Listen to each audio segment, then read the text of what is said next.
नमस्कार साथियों, मैं कुणाल आप सभी का संस्कृति आईएएस यूट्यूब चैनल पे स्वागत करता हूं। आज की वीडियो में हम लोग बात करने वाले हैं विश्व विजेता कप्तान रोहित शर्मा की। हाल ही में इनकी कप्तानी में भारतीय टीम ने T20 इंटरनेशनल विश्व कप जीता है और जिसके बाद पूरे भारत में ही बहुत अच्छे से जश्न मनाया गया। जश्न के बाद हमने एक खास चीज़ यह भी नोटिस की कि हमारे कुछ भारतीय दिग्गज खिलाड़ी रोहित शर्मा, विराट कोहली, रविंद्र जडेजा, इन सभी ने T20 इंटरनेशनल से रिटायरमेंट की अनाउंसमेंट भी कर दी, जो थोड़ी सी दुख की खबर थी खुशी के बाद। लेकिन विश्व कप जिताने के बावजूद रोहित शर्मा को सोशल मीडिया पे ट्रोल किया जा रहा है और इनके लिए कहा जा रहा है कि इन्होंने भारतीय ध्वज का अपमान किया है, जिस वजह से चाहे इंस्टाग्राम हो, ट्विटर हो या कोई और प्लेटफॉर्म हो, जहां जहां पर चीज़ों को देखा गया है वहां वहां इन्हें ट्रोल किया जा रहा है लगातार। हालांकि जो इनकी फोटो ट्रोल की जा रही है वह फोटो पहले भी सोशल मीडिया पर चल रही थी, लेकिन ट्रोलिंग शुरू हुई है इनके द्वारा अपने इंस्टाग्राम प्रोफाइल पर फोटो को चेंज कर देने के बाद। इन्होंने अपने प्रोफाइल पर फोटो चेंज की और इन्होंने जो फोटो लगाई है वह फोटो लगाई है इन्होंने ये वाली।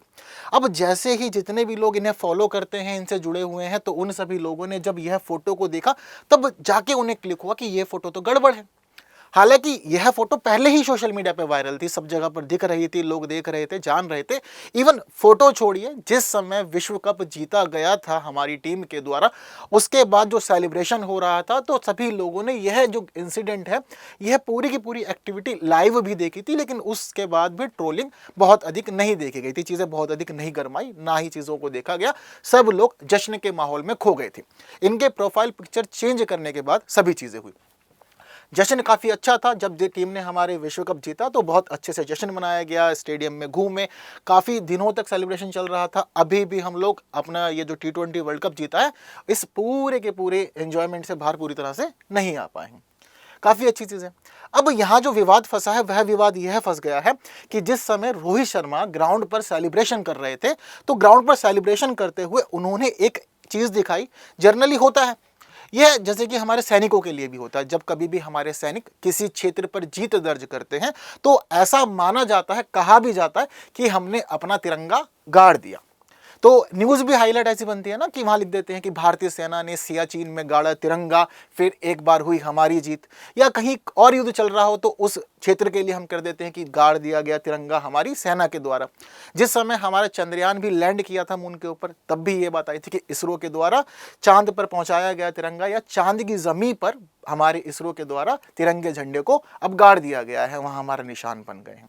तो ये जो एक प्रकार से तिरंगे को किसी एक क्षेत्र में गाड़ने वाली जो रस्म है, प्रथा है, इसके माध्यम से हम लोग ना अपना दबदबा दिखाते हैं कि देखो जी, हम इस पर्टिकुलर क्षेत्र में ना विजयी हो गए हैं, अब हम जीत गए हैं। और तिरंगा गाड़ने का अर्थ यह है कि अब ये जो क्षेत्र है ये हमारा हो गया है, इसके ऊपर हम विजयी हैं, हम इसके विजेता हैं। और पहले जो प्राचीन प्रथा है यह काफ़ी समय से चली आ रही है। पहले भी जिस समय रणभूमि में राजा महाराजा युद्ध जीता करते थे, तो उस समय उनका अपना जो झंडा हुआ करता था वह भी अपना झंडा वहाँ पर गाड़ दिया करते थे और झंडा गाड़ के वह दिखाते थे कि देखो जी, अब इसके विजेता हम हैं, हम जीते हैं इस क्षेत्र को, अब यह इलाका हमारा हो गया है। तो झंडा गाड़ने का अर्थ यह है कि हम अपना दबदबा दिखा रहे हैं, अपना प्रभुत्व दिखा रहे हैं। ठीक ऐसा ही एक इंसिडेंट करना चाहते थे रोहित शर्मा, यह एक ऐसी ही स्थिति दिखाना चाहते थे। ये आए और आकर के इन्होंने जल्दी से इसी प्रकार से झंडा गाड़ने का प्रयास किया। हालांकि चीज़ें ईजी नहीं थी, तो अचानक से यह चीज़ें ज़मीन में नहीं घुसी, ना ही वह फंसा, तो इन्होंने थोड़ा समय और लिया चीज़ों को वहाँ मैनेज करने में। लेकिन इस दौरान एक जो खास चीज़ थी, वह जो झंडा इनके हाथ में था, उस झंडे का जो डंडा था वह काफ़ी छोटा था, जिस वजह से यह झंडा फर्श पर लग गया, ज़मीन पर लग गया। यह आप लोग यहाँ पर अच्छे से देख पा रहे होंगे, बाकी मैं आपको और अच्छे से दिखा देता हूँ। देखिए, यह वाली स्थिति थी। तो जिस समय इन्होंने ये झंडा यहाँ पर गाड़ने का प्रयास किया, यह पूरा का पूरा तिरंगा जो है यह ज़मीन से आकर के लग गया। अब जैसे ही ये तिरंगा ज़मीन पर लगा, उस समय तो चीज़ें हाईलाइट नहीं हुई, पर प्रोफाइल पिक्चर चेंज करने के बाद इसी मुद्दे पर कंट्रोवर्सी बन गई कि देखिए जी, आपने झंडा गाड़ा तो, लेकिन यह झंडा यहाँ फर्श पे छू रहा है, और फर्श पे झंडे के छूने का अर्थ है कि आपने झंडे का और हमारे तिरंगे का यहाँ पर अपमान किया है, जो कि गलत है, इसे स्वीकार नहीं किया जाएगा। हर जगह रोहित शर्मा को ट्रोल किया जा रहा है। तो अब यहाँ पर देखने वाला मामला यह है कि देखियो, इन्होंने जो भी किया ये सब अनजाने में हुआ, जानकर नहीं हुआ। हालांकि हम सब लोगों के बीच भी ना बहुत सारे लोग ऐसे होते हैं जो झंडे का जाने अनजाने अपमान करते हैं, क्योंकि उन्हें नियम नहीं पता होते हैं।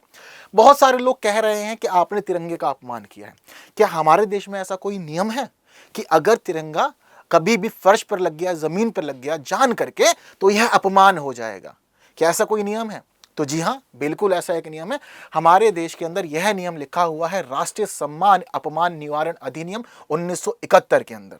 यहां पर स्पष्ट तौर पर यह उल्लेख किया गया है कि अगर कोई भी व्यक्ति कभी भी जानबूझकर तिरंगे को जमीन पर छुआता है, फर्श पर छुआता है, या फिर जानबूझकर पानी में गिराता है, अगर आप यह इंसिडेंट करते हैं तो इसे एक प्रकार से तिरंगे का अपमान माना जाएगा और उसके बाद फिर आपके खिलाफ कार्रवाई की जाएगी।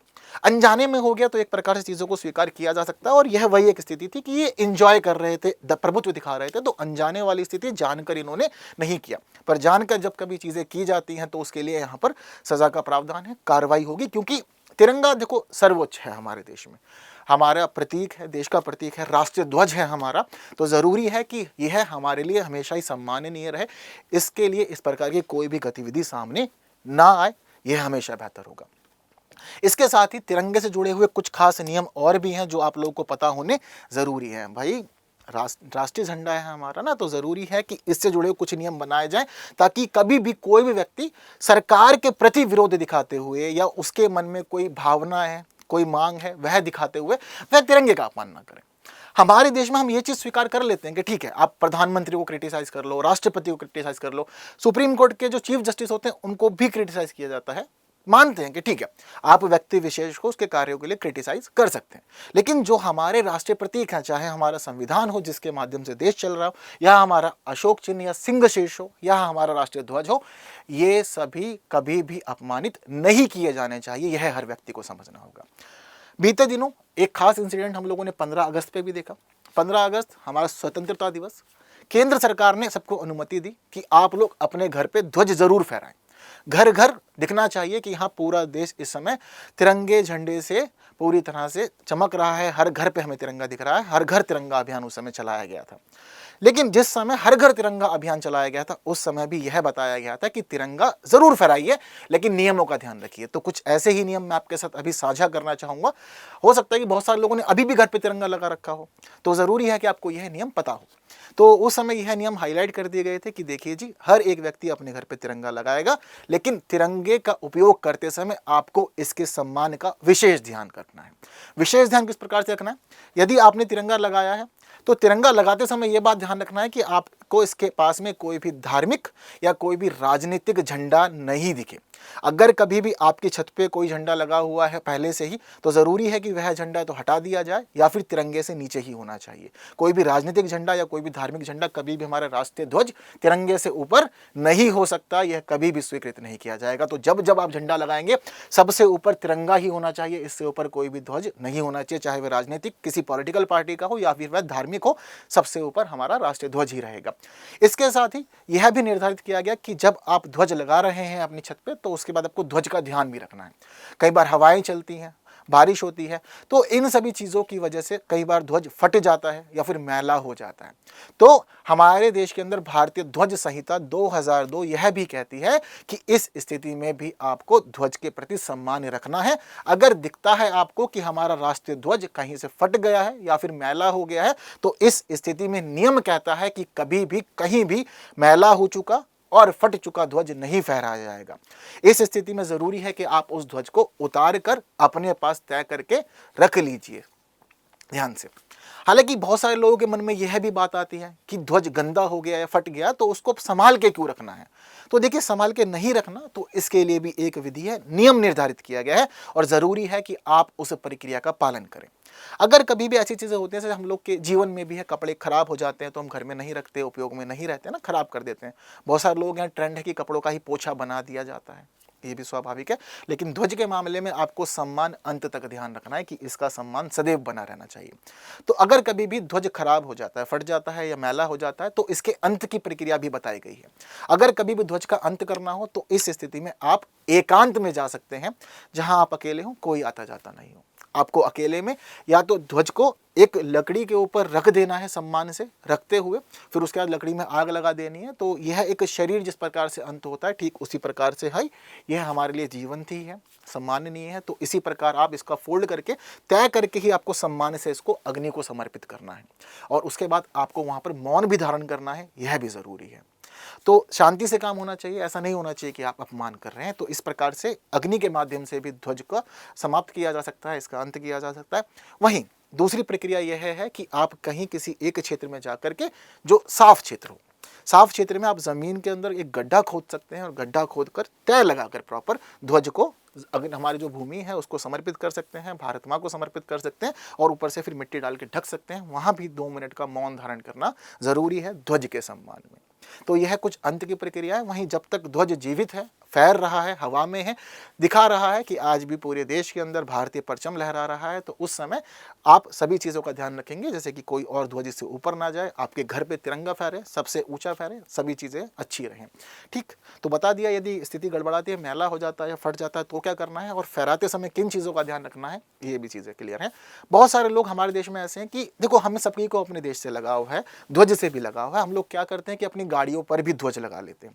पर देखो, जो देश का नियम है वो यह कहता है कि जो महत्वपूर्ण पद है, प्रधानमंत्री, राष्ट्रपति या सुप्रीम कोर्ट के मुख्य न्यायाधीश, इस प्रकार के जो लोग हैं उनको ही अपनी गाड़ी पर ध्वज लगाने की अनुमति है। सामान्य व्यक्तियों को ध्वज लगाने की अनुमति नहीं है। हालांकि हम जनरली देखते हैं कि 26 जनवरी या 15 अगस्त के समय, जो हमारे गणतंत्र दिवस और स्वतंत्रता दिवस है, इस दौरान बहुत सारे लोग अपने वाहनों पर भी ध्वज लगा लेते हैं। लेकिन उस समय ना चीज़ों का ध्यान नहीं रखा जाता। जिस समय हम लोग गाड़ी चला रहे होते हैं तो हवा की वजह से या किसी और कारण से वह गाड़ी से हट जाता है, टूटकर पीछे चला जाता है और सड़कों पर गिरे हुए हमें ध्वज दिखते हैं। तो देखिए, इस स्थिति में भी ज़रूरी है कि आप नियमों का ध्यान रखें, ध्वज के सम्मान का ध्यान रखें और कभी भी ऐसा ना हो कि हमें सड़कों पर हमारा राष्ट्रीय ध्वज दिखाई दे जो ज़मीन पर पड़ा हुआ हो, अपमानित हो रहा हो। तो उस समय भी यदि आप श्रद्धा भाव रखते हैं, सम्मान रखते हैं, तो ये चीज़ें भी अच्छी रहेंगी। तो आज की वीडियो में जितनी महत्वपूर्ण बातें थी हम लोगों ने कर ली गई है। रोहित शर्मा को क्यों ट्रोल किया जा रहा है, क्या कार्य किया है और इसके साथ ही आप लोगों को हमेशा किन चीज़ों का ध्यान रखना है, हर एक बात मैंने आपको बता दी है। उम्मीद करता हूं कि यह वीडियो खास रही होगी, अच्छी लगी होगी, तो बाकी साथियों तक जरूर शेयर कर देना है। वीडियो को लाइक किए बिना नहीं जाना है और ऐसे ही वीडियोस आप लोग के लिए हम लोग लाते रहेंगे। पर आज की वीडियो में इतना ही। Thank you so much.